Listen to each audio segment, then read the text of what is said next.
तो हेलो जी, स्वागत है आप सभी का मेरे इस यूट्यूब चैनल पे। हम लोग यहाँ पे वर्ड्सवर्थ की पोएम जो है डिस्कस कर रहे थे, ओड इंटीमेशन ऑफ इमॉर्टैलिटी, जिसका हमने फर्स्ट पार्ट डिस्कस कर लिया है। फर्स्ट पार्ट में ये वाला पेज, सेकंड पार्ट में ये वाला पेज, और आज हम लोग डिस्कस करने वाले हैं थर्ड पार्ट, जिसमें हम यहाँ से स्टार्ट करेंगे। तो चलिए स्टार्ट करते हैं सीधा। Behold the child among his newborn blisses. देखो वो नया जो जन्मा बालक है आनंद के साथ। A 6 year darling of a pygmy size. Pygmy size क्या होता है? छोटे कद का वो बच्चा जो 6 साल का, देखो उसे। See where mid work of his own hand he lies. देखो उसने क्या किए हुए, खुद से बनाए हुए खिलौना है जिससे वो क्या कर रहा है, खेल रहा है। किससे? खेतों के बीच कहीं पे लाइज है, लेटा है और खेल रहा है। Fretted by sallies of his mother kisses. जो क्या है, फ्रैटर्ड है, परेशान है। सैलीज क्या होता है? बार बार। उसकी जो मदर है उसके किसेस से क्या हो रहा है, वो बार बार परेशान हो रहा है। With light upon him from his father eyes. उसके पिता की आंखों के उसके लिए जो प्रेम है, चमक है। See at his feet some little plan or chart.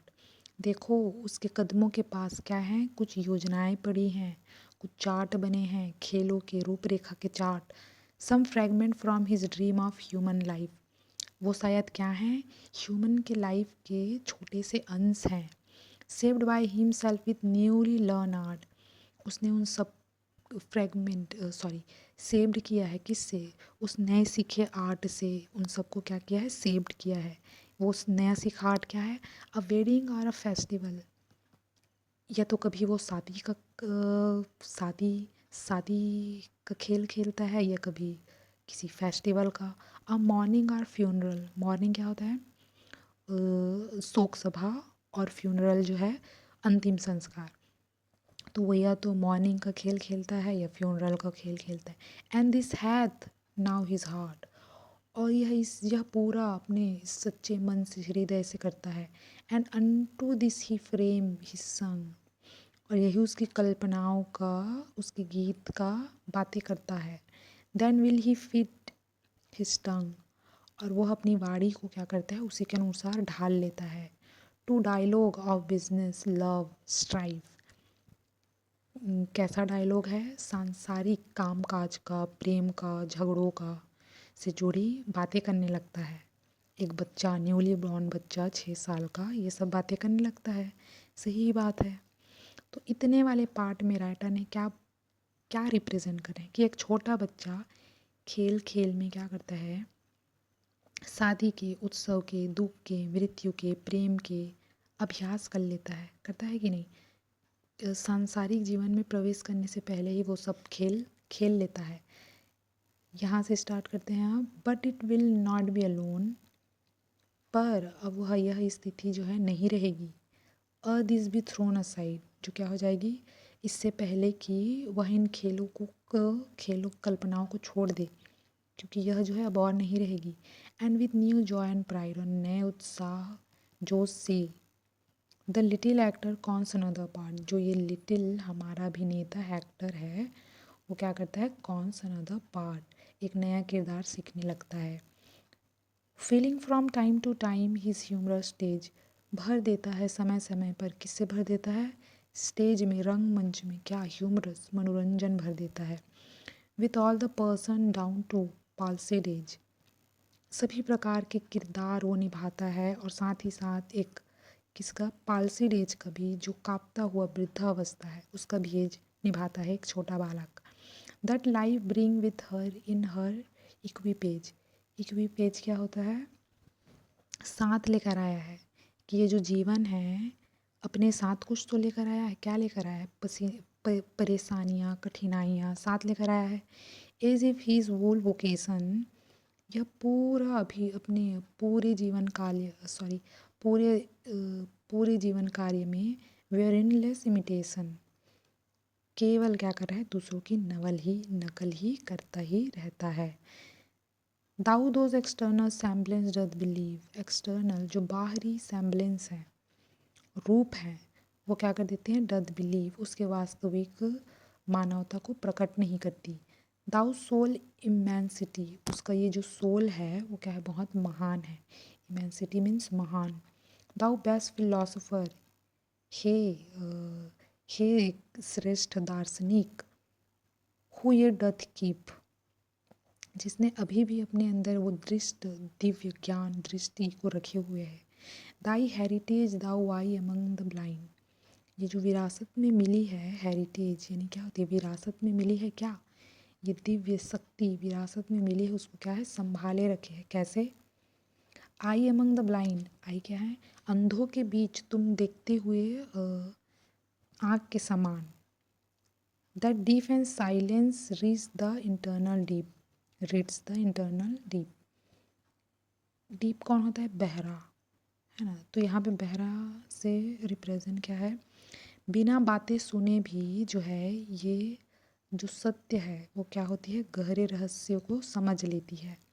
Haunted, haunted for the ever by the internal mind, haunted for the ever by the internal, ये जो आंतरिक चेतना है, इसमें जो आत्मा सदा इस हमारे आंतरिक आंतरिक चेतना में क्या हो जाती है, व्याप्त होती है, हॉन्ट रहती है, व्याप्त, हॉन्ट।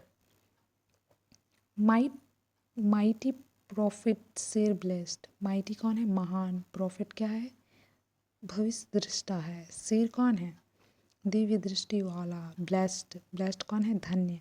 हे महान भविष्य दृष्टा, हे धन्य दिव्य दृष्टि वाले। ऑन हुम दोस्त ट्रस्ट डू रेस्ट, ये सभी जिन पर क्या करता है, निवास करता है, किस पर, एक बच्चे पर, बच्चे पर निवास करता है ना। इतने वाले स्ट्रेंजा में राइटर ने क्या बात करी है कि कैसे एक बच्चा जो है खेल खेल में विभिन्न प्रकार के एक्टिंग करता है ना, लेकिन वो एक्टर ही नहीं है, वो साथ साथ क्या है, एक ग्रेट फिलोसोफर भी है, एक क्या है, प्रॉफिट भी है, एक क्या है, शेयर ब्लेस्ड भी है, जिसके अंदर क्या है, दिव्य दृष्टि है, धन्य दिव्य दृष्टि है, किसके अंदर, उस बच्चे के अंदर, क्योंकि वो अभी भी ईश्वर के साथ जुड़ा हुआ है, इसलिए है। अब आ जाते हैं, ये हमारा लास्ट लाइन है, इसके बाद हम ख़त्म कर देंगे, है ना। Which we are toiling all our lives to find, toiling क्या होता है, कड़ी मेहनत, जिसको हम पूरी ज़िंदगी ढूंढते हैं, कड़ी मेहनत करते हैं। In darkness loss the darkness of grave, लेकिन वो क्या होता है, वो जो सत्य है वो कब्र के अंधकार में कहीं खो जाती है। दाउ एवर होम दाई मॉर्टलिटी, हे बालक, तुम्हारे ऊपर जिसके ऊपर ये क्या है, अमरता, इमॉर्टलिटी का ये लाइट है, प्रकाश है। Brood like the day a master over a slave, brood क्या होता है, मंडराता है, किस प्रकार मंडराता है, प्रकाश की रोशनी के समान। जिस प्रकार मास्टर ओवर अ स्लेव, जिस प्रकार एक नौकर के स्लेव के, स्लेव किसके अधीन होता है, अपने मालिक के अधीन होता है, उसी प्रकार। A presence which is not to be put by, ये जो उपस्थिति एक ऐसी है जिसे दूर नहीं किया जा सकता। Thou little child yet glorious in the might, हे लिटिल, नन्हे बालक, तो तुम क्या हो, महान गौरवशाली हो।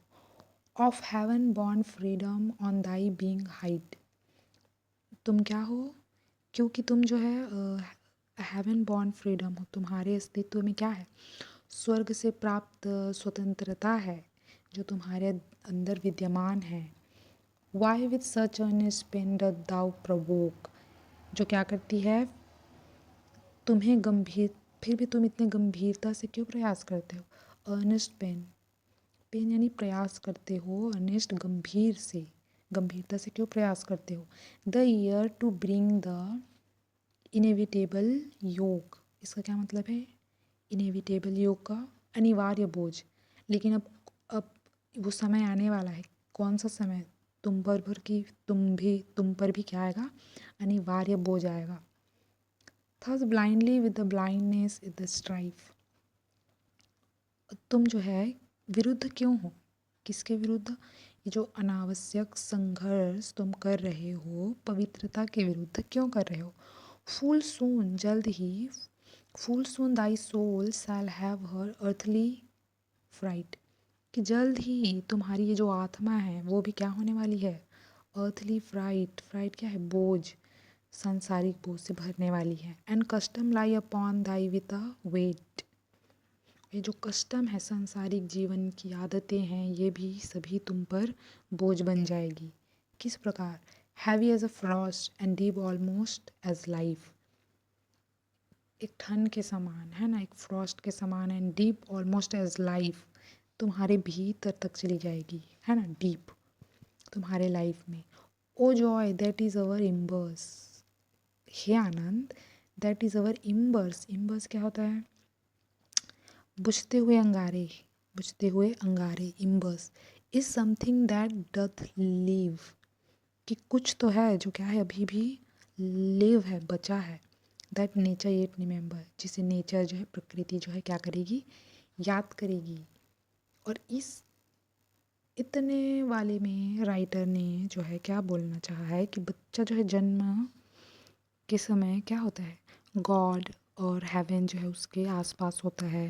धीरे धीरे जब वो बड़ा होता है तो सांसारिक जिम्मेदारियाँ, आदतें, सांसारिक बंधन उसके अंदर वो अधीन हो जाता है ना, उसके अंदर जो है क्या हो जाती है, उसको ढकने लगती है, उसकी पवित्रता जो जो उसकी सैंक्टिटी है उसको क्या करने लगती है, ढकने ढकने लगती है। फिर भी वो क्या है, फिर भी उसके अंदर ज़िंदगी की एक चिंगारी जो है अभी भी उसके अंदर बनी रहती है। कैसी चिंगारी? ये वाली चिंगारी, इम्बर्स जो है उसके अंदर होती है जीवन को जीने के लिए, जिसे नेचर, प्रकृति जो है याद करती है। तो ये था हमारा वर्ड्सवर्थ के पोयम का थर्ड वाले पार्ट में, जिसमें हमने इतना जो है कवर कर लिया। अब हम नेक्स्ट पार्ट में, फोर्थ पार्ट में ये वाला, इसको पूरा ख़त्म करके इसको फिनिश कर देंगे ये वाले तक। तो मिलते हैं कल, तो तब तक के लिए थैंक यू, बाय बाय।